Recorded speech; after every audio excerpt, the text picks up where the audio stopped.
శ్రీరామ్. నిన్నను దేశంలో జరిగిన 5 రాష్ట్రాల ఎన్నికల్లో ఫలితాలు నిన్న వెలువడిన చూస్తే 5 రాష్ట్రాల్లో 2 రాష్ట్రాలు పూర్తిగా బీజేపీ ఏకపక్షంగా కైవసం చేసుకుంది. అస్సాంలో 101 సీటుతో ఉన్న 126 సీట్లు అయితే 101 సీట్లు అస్సాం. అలాగే పశ్చిమ బెంగాల్ 293 సీట్లకి 204 సీట్లు భారతీయ జనతా పార్టీ కైవసం చేసుకొని ఈరోజు దాన్ని ప్రభుత్వాన్ని ఏర్పాటు చేయబోతుంది. పశ్చిమ బెంగాల్లో గత 10 సంవత్సరాలుగా జరుగుతున్నటువంటి మారణ కాండలు, అక్కడ హిందువుల మీద జరుగుతున్నటువంటి అత్యాచారాలు, అలాగే బంగ్లాదేశ్ నుంచి వచ్చిన ఆక్రమణదారులు చేస్తున్నటువంటి దురాగతాలకి పరాకాష్ఠగా నిన్న ప్రజలందరూ కూడా ఒక మంచి తీర్పునిచ్చి తృణమూల్ కాంగ్రెస్ని అడ్రస్ లేకుండా కేవలం 83 సీట్లకే పరిమితం చేసినటువంటి పరిస్థితి వచ్చింది. ఈరోజు మనం చూసాం, దేశంలో ఇప్పటి వరకు కూడా స్వతంత్రం వచ్చిన తర్వాత సుమారు 27 సంవత్సరాల పాటు 30 సంవత్సరాల పాటు లెఫ్ట్ పార్టీలు సిపిఎం అక్కడ ప్రభుత్వం ఏర్పాటు చేసింది. కానీ తర్వాత టీఎంసీ ఈ రాష్ట్రం అంతా ఎంత అగవతి పాలన అయిపోయిందో ప్రజలందరూ చూశారు.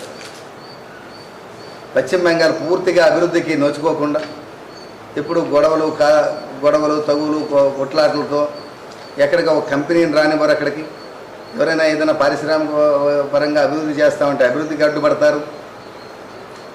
పూర్తిగా ప్రజల జీవితాలతో ఆడుకున్నారు. దేశం యావత్తు ఒకటైతే పశ్చిమ బెంగాల్ ఇప్పటివరకు ఒక యావత్తు. ఈరోజు అటువంటి పరిస్థితి నుంచి ప్రజలందరూ తెలుసుకొని ఎలాగైనా వీళ్ళకి బుద్ధి చెప్పాలి, ప్రజల జీవితాలతో ఆడుకుంటున్నట్టు వీరందరికీ బుద్ధి చెప్పాలని ఈరోజు 293 సీట్లలో 204 సీట్లు భారతీయ జనతా పార్టీకి ఇచ్చి ఈరోజు భారతీయ జనతా పార్టీకి స్వాగతం పలికి ఎక్కడ ఈరోజు ప్రభుత్వం ఏర్పాటు చేస్తున్నారు. తప్పకుండా ఈ 5 సంవత్సరాల్లోనే అక్కడ పశ్చిమ బెంగాల్లో ఒక మంచి పరిపాలనని చూసి మంచి అభివృద్ధి వైపు ముందుకెళ్తారు. అదేవిధంగా అస్సాంలో తెలిసిందే ఇప్పటివరకు మూడోసారిది 101 సీట్లతో అస్సాం కూడా మళ్ళీ ఈరోజు అధికారంలోకి వస్తుంది. అలాగే తమిళనాడు ఉంది. తమిళనాడులో కూడా ఎప్పుడూ కూడా భారతీయ జనతా పార్టీకి ఇప్పటివరకు ఇంతకుముందు ఏమీ లేని పరిస్థితి. ఈరోజు తమిళనాడులో కూడా బీజేపీ ఏఐడిఎంకేతో పొత్తు పెట్టుకునే ఎలియన్స్తో ఈరోజు ఆ పొత్తులో 50 సీట్లతో సాధించి ఈరోజు మొదటిసారి అక్కడ మంచి ఓటు శాతాన్ని పెంచడం జరిగింది. అలాగే తమిళనాడు కానివ్వండి, అలాగే కేరళ కానివ్వండి, కేరళలో కూడా ఓటు శాతం బాగా పెంచడం జరిగింది. అలాగే పుదుచ్చేరిలో పూర్తిగా మళ్ళీ బీజేపీ, తమిళనాడు పుదుచ్చేరిలో బీజేపీ ప్రభుత్వం ఎలియన్స్తో వచ్చింది. అలాగే కేరళలో కూడా ఎప్పుడూ రానట్టుగా 3 సీట్లు వచ్చాయి. అంతేకాకుండా అక్కడ ఓటు శాతం కూడా బాగా పెరిగింది. ఇదంతా నరేంద్ర మోడీ గారు, ప్రధానమంత్రి నరేంద్ర మోడీ గారు చేస్తున్నటువంటి సుపరిపాలనకి ఇది ఒక ఎగ్జాంపుల్. అంతేకాదు నిన్న నరేంద్ర మోడీ గారు పార్లమెంట్లో మహిళా సాధికారత కోసం 33% రిజర్వేషన్ ఇచ్చి బిల్లు పెడితే పార్లమెంట్లో దాన్ని కాంగ్రెస్ అపహాస్యం చేసి ఆ బిల్లుని ఓడించారు.